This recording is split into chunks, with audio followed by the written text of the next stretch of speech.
Welcome to all. आज thyroid रोगर उपचार बाबद मु आपन आगे किसी उपस्थापना करने जाऊँगी। तबे ये थायराइड जहाँकि गलगंड रोग बोली कही था। ये रोग शरीर सबु दिगरे अर्थात थायराइड शरीर समस्त अंगरे प्रभाव पकई थाए यही रोग प्रभाव पकई से पिंडुला रूपक देखा दे थाए। यही रोगर उपचार प्राचीन चिकित्सा माध्यम बेस सुंदर होता है। यह अनेक परीक्षित। तेबे यही गलगंड बा थायराइड रोगर उपचार आपण माने बेस जानी थे।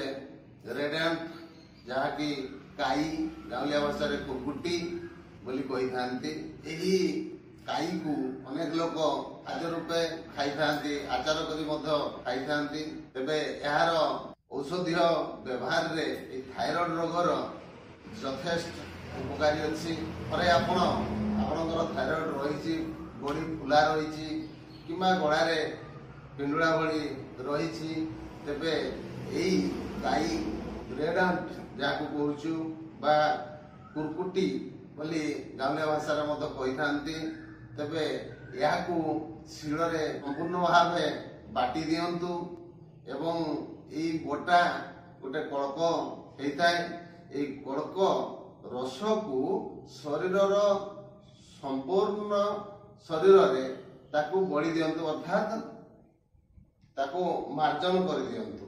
तापरे किछि समय आपण खरा सूर्यताप बसी जातु देखिए ये थायराइड जनित जो फुला खूब शीघ्र आपणकर उपशम होगा एवं जदि गलारे गोटे पिंडुला भली थी तेरे ताऊपर आपण प्रत्येक दिन यही काई को बाटी लगातु एवं तार फल खूब शीघ्र आपणकर मिलजिव।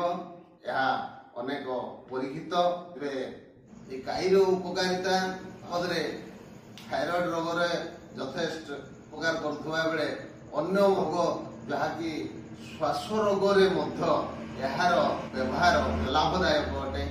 श्वास रोग जहाँकि निश्वास जिते छाड़ुचे नेउचे से समय जमी पारार शब्द भली छाती हो काई को आमर आल्कोहोल रे जदि ताकू बॉयल करिकी सेही फुटा रसटी को जदि 2 चामच लेखे आपण खाउछंती ताले श्वासजनित रोगरु मुक्ति पाई परिबे।